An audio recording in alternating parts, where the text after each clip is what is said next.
Salam alaikum Azul Fillaoun, bonjour. Farkhunda était une femme d'Afghanistan. Elle s'appelait Farkhunda. Elle avait 27 ans. Elle était traitée depuis 4 ans pour des troubles psychiatriques. Des gens mal intentionnés, en tout cas qui lui en voulaient, pour on ne sait quelle sombre raison, ont brûlé un Coran et ont tout de suite répandu l'information que c'était elle qui avait commis ce sacrilège. Dans un pays comme l'Afghanistan, vous imaginez. Aussitôt, une foule hystérique s'en est prise à elle, ne lui laissant aucune possibilité de s'exprimer, de se défendre. Elle a été lapidée, massacrée, puis brûlée, avant d'être jetée dans la rivière Kaboul. Tout cela devant une quinzaine de policiers en tenue qui se régalaient du lynchage qui se déroulait sous leurs yeux. Le lendemain, devant le Parlement, le ministre afghan de l'Intérieur déclara ceci. L'accusation la visant est complètement fausse. Elle était innocente. Farkhunda était une femme pieuse. Il est très douloureux que nous n'ayons pas pu protéger cette jeune femme pieuse. Fin de citation. Vous aurez remarqué que le ministre a précisé que cette femme était pieuse, pour dire que dans le cas contraire, ce lynchage aurait été légitime. Le lendemain, lors des obsèques de la malheureuse, une foule nombreuse s'est ébranlée. Des femmes ont bousculé les traditions et se sont imposées pour porter elles-mêmes le cercueil, pour lancer au visage de leur société que les hommes ont failli, qu'ils ont laissé se faire massacrer une femme seule, sans lever le petit doigt. Parmi la foule qui a porté Farkhunda à sa dernière demeure, un homme a exprimé sa honte. C'est une honte pour nous tous, les parlementaires, les ministres, le président. C'est une catastrophe. Cela montre que nous ne sommes pas humains. Tous les Afghans sont impliqués dans ce meurtre. Nous avons perdu notre statut et notre dignité à travers le monde. Fin de citation. Mais cette atrocité n'est pas isolée. Elle n'a attiré l'attention des opinions publiques que parce qu'elle rentrait dans un cadre prédéterminé, dans une perspective, dans un angle précis, celui qui consiste à démontrer de toutes les façons possibles, y compris subliminales, que l'islam est incompatible avec la civilisation, avec la démocratie, que les musulmans sont des barbares primitifs qui ne peuvent être appréhendés qu'à travers le prisme de la violence débridée, du fanatisme, de la cruauté. Ce n'est d'ailleurs ni un hasard, ni une coïncidence, ni une fatalité, si partout en terre d'islam, la violence se déchaîne, que la terreur aveugle s'abat sur les sociétés musulmanes, que des fleuves de sang se déversent. Ce n'est pas pour rien que des forces tapis dans l'ombre du vrai pouvoir sur l'humanité se sont saisies du fanatisme islamiste pour le retourner contre les musulmans eux-mêmes, ces victimes expiatoires d'une civilisation qui, après les avoir colonisés, ne parvient plus ni à les digérer, ni à les assimiler, toujours dans le sens digestif du terme, cela s'entend. La violence djihadiste est devenue tellement porteuse, tellement rentable, que des mouvements djihadistes sont créés de toutes pièces par les régimes mêmes qui oppriment leur peuple, comme en Algérie, en Syrie, où les despotes de ces pays ont réussi à se tailler des costumes de rempart de l'Occident contre la barbarie islamiste. Ce n'est pas un hasard non plus si une création aussi hallucinante que l'État islamique soit ainsi sorti de nulle part avec des moyens aussi effarants et qu'il ait ainsi une telle latitude, autant de moyens pour conquérir des territoires aussi vastes, mais surtout pour exterminer un tel nombre de musulmans avec une férocité qui est tout ce qu'on veut, sauf gratuite, puisqu'entre autres raisons, elle sert à montrer un visage hideux de l'islam et des musulmans. Nous en sommes là. Ce déferlement de violence, tout ce sang ces souffrances indicibles de centaines de millions de gens, ces vies qui basculent dans l'horreur, cette incertitude des lendemains qui distingue désormais nos sociétés, tous ces malheurs ne sont pas fortuits. Ils sont dans une feuille de route, dans un timing. Tout indique qu'ils procèdent d'une stratégie, d'un projet de vaste réaménagement planétaire qui va farfouiller dans l'imaginaire des opinions publiques occidentales pour les manipuler, leur inséminer de nouvelles certitudes, de leur graver l'image d'un islam incompatible avec leur société, de musulmans barbares qui, après avoir plongé leur propre société dans l'horreur, s'apprêtent à déferler sur l'Occident. Aujourd'hui, France TV Info. Afghanistan, accusée d'avoir brûlé le Coran, elle est lynchée par la foule. Paris Match. Syrie, 4 ans de guerre, on laisse un peuple se faire massacrer. TF1 News. Yémen, carnage dans 2 mosquées chiites, plus de 140 morts.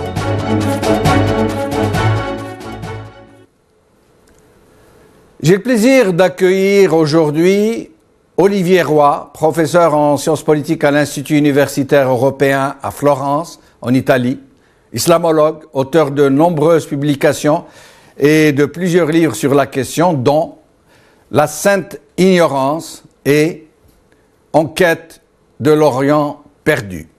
Monsieur Olivier Roy, merci d'avoir accepté notre invitation. De rien. Alors, que vous inspire ce lynchage de Farkhunda? Alors, on constate aujourd'hui, spécialement justement en Afghanistan et au Pakistan, une augmentation considérable des accusations de blasphème, d'apostasie, etc. Et des lynchages de gens accusés qui se révèlent le plus souvent parfaitement innocents par la suite. Mais même s'ils n'étaient pas innocents, même s'ils avaient effectivement commis de tels actes, la violence hystérique de la réaction de la foule pose problème. Et pour moi, dans des pays comme l'Afghanistan et le Pakistan, mais pas seulement, cette exacerbation de la sensibilité ou d'une certaine sensibilité populaire sur la question du religieux est le symptôme d'une grave crise, justement, du religieux. C'est-à-dire qu'on a un religieux qui se sent menacé. Les gens ont l'impression que brûler un Coran ou avoir quelques paroles déplacées ou changer de religion, ça met d'un seul coup en danger leur islam, leur vision de l'islam. Mais comment ils ont basculé, comment les mentalités, les esprits ont-ils justement, comme vous le dites si bien, basculé dans une telle exacerbation, dans une telle exaspération de la religiosité? Parce que je pense que la crise profonde aujourd'hui, c'est la déconnexion entre la religion, et ici l'islam en particulier, et la culture. C'est-à-dire que, bon, moi je me rappelle, j'ai très bien connu l'Afghanistan d'il y a 40 ans, quand il y avait des gens un peu fous dans les villages, bon, personne ne les touchait. Donc ces gens-là disaient des bêtises, évidemment, mais ils continuaient à être intégrés dans la vie du village. Aujourd'hui, on a une déstructuration de la société qui est due en Afghanistan à quand même 30 ans de guerre. Ça joue un rôle absolument considérable, avec les morts, les crises générationnelles, le fait que les jeunes n'ont plus la transmission de la culture traditionnelle, l'immigration, le retour des immigrés, etc., etc.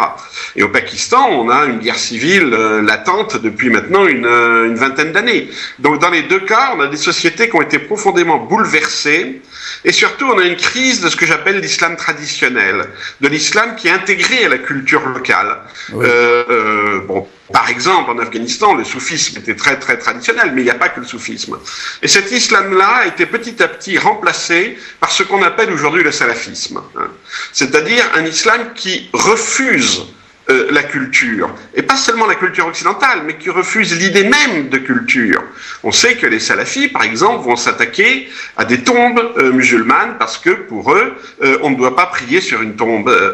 Ils vont s'attaquer à de l'art musulman aussi. Ils ont détruit des mosquées, on le sait, en Syrie, au Pakistan et ailleurs. Et j'ai vu des mosquées traditionnelles être détruites par des salafis en Afghanistan. Donc, quand on détruit la culture, qu'est-ce qui reste? Il reste le fanatisme.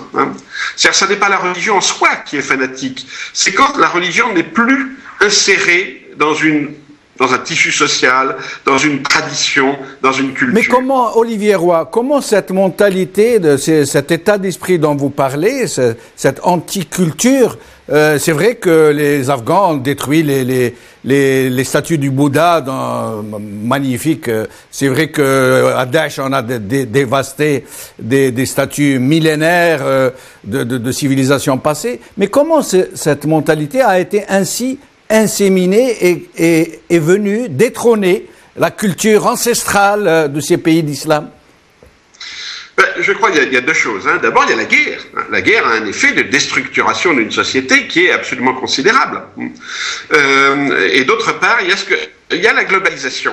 C'est-à-dire que ce qui pour un Afghan dans un village, ce qui est pour lui l'islam, c'est-à-dire l'islam traditionnel, ce qu'il a toujours connu, ce qu'on lui a enseigné dans sa langue à lui, eh bien dès qu'il est par exemple réfugié au Pakistan, ou bien dès qu'il va en pèlerinage à la Mecque par exemple, cet islam-là paraît d'un seul coup comme une espèce de folklore, comme quelque chose qui a été un petit peu dénaturé par la culture traditionnelle, un islam folklorique. Or aujourd'hui, on a avec le wahhabisme et le salafisme, on a une attaque en règle contre tout ce qui est culture.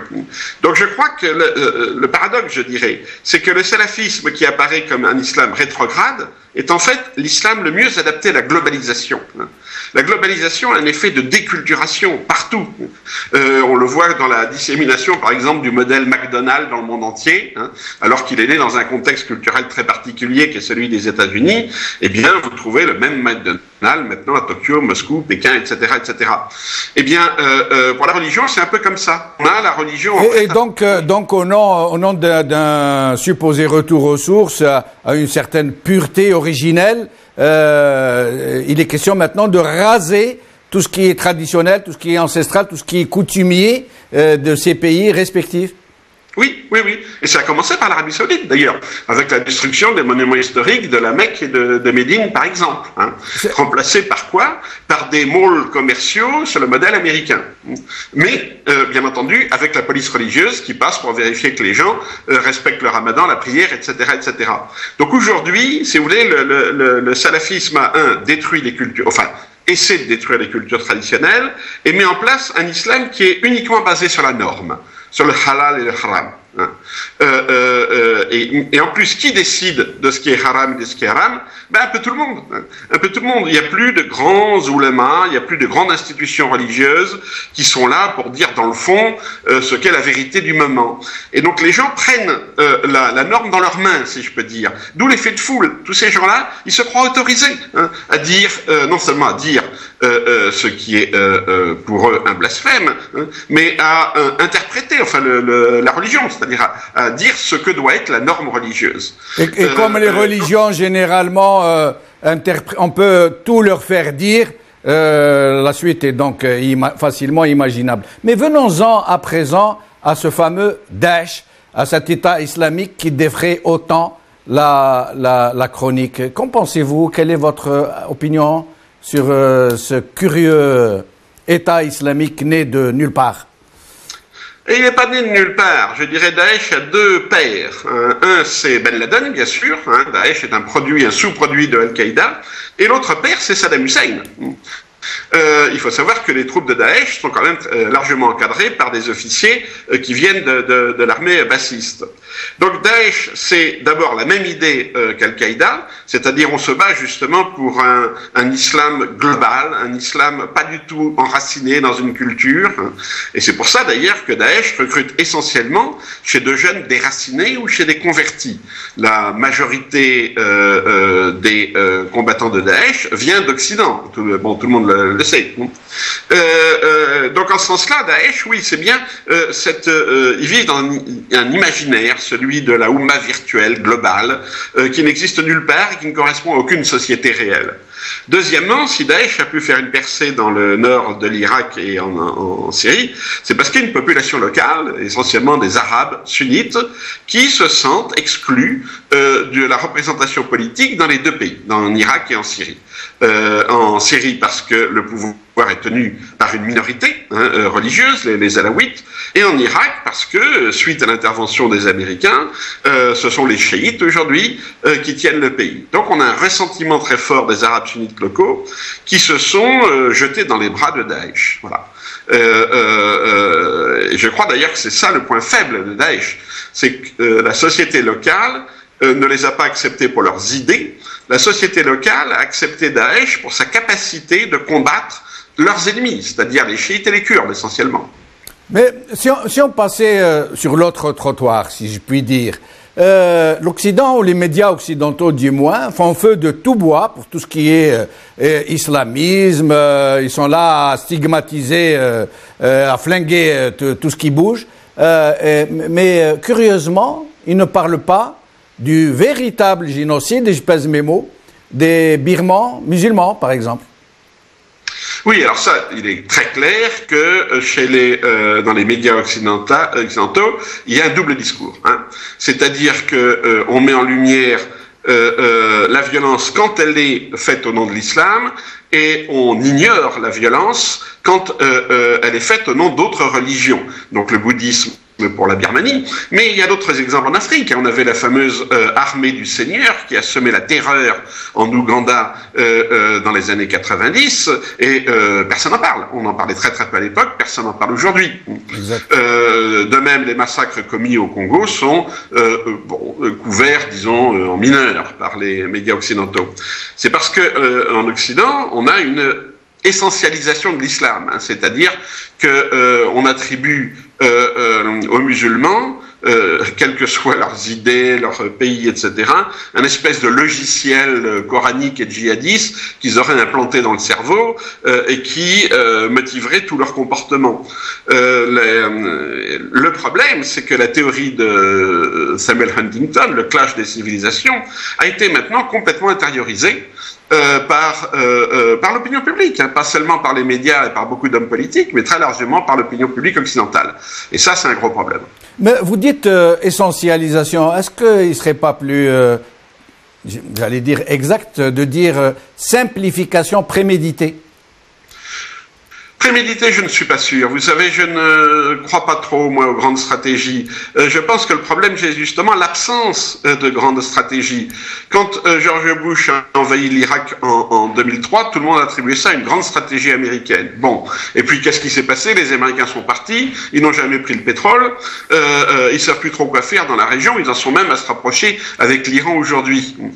De même en Libye, les gouvernements occidentaux étaient très proches de Kadhafi, puis d'un seul coup ils ont mené une opération militaire pour renverser Kadhafi, et maintenant on est en train de parler avec un général qui est un ancien de Kadhafi pour rétablir ce qui serait dans le fond une dictature en Libye. Donc en fait il n'y a pas vraiment de grande stratégie, et c'est ça le problème. Moi je pense qu'il faudrait maintenant que les Occidentaux aient une approche beaucoup plus politique de ce qui se passe au Moyen-Orient et beaucoup moins idéologique ou culturaliste. Mais moi je parlais de préméditation parce qu'on ne peut s'empêcher de faire un constat de la situation actuelle dans des mentalités occidentales à l'endroit des populations musulmanes qui vivent en Occident et qui sont des images qui sont une image qui est de plus en plus dégradée.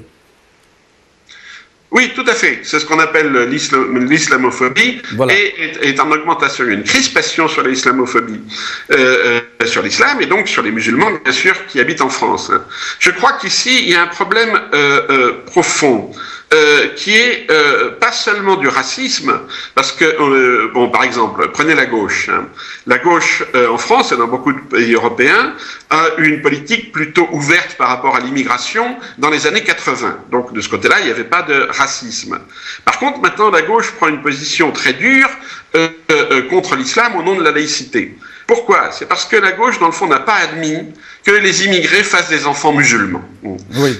L'idée, c'était que que l'intégration c'était l'assimilation et que si la première génération était arabo-musulmane, les autres générations deviendraient complètement françaises. Ce que l'extrême droite a toujours refusé. Hein. L'extrême droite a toujours été raciste.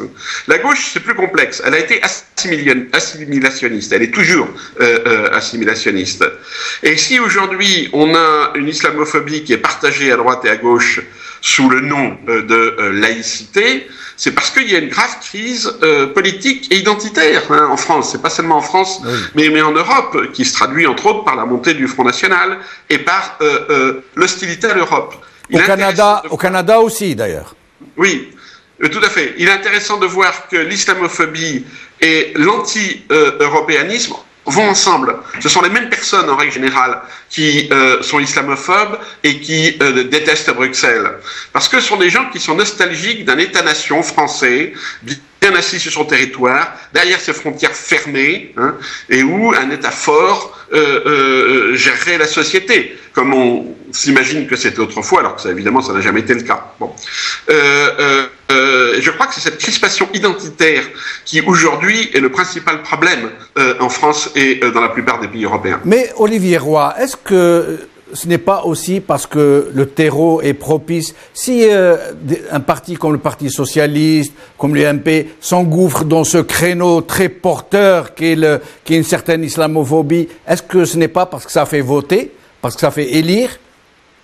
Ben, ça fait élire plutôt l'extrême droite et la droite de la droite. Hein. Le Parti socialiste ne profite pas électoralement de l'islamophobie, même s'il y en a qui ont pu le croire à des moments donnés. Et je dirais au contraire, dans les élections de 2007 et 2012, le Parti socialiste a bénéficié d'un vote musulman. Oui. C'est très net quand on regarde dans les, disons, au niveau des villes et des départements, il y a une forte population d'origine musulmane. Donc je pense qu'en adoptant l'islamophobie, le Parti socialiste contribue à se détruire. Hein. C'est pas du tout un avantage pour lui.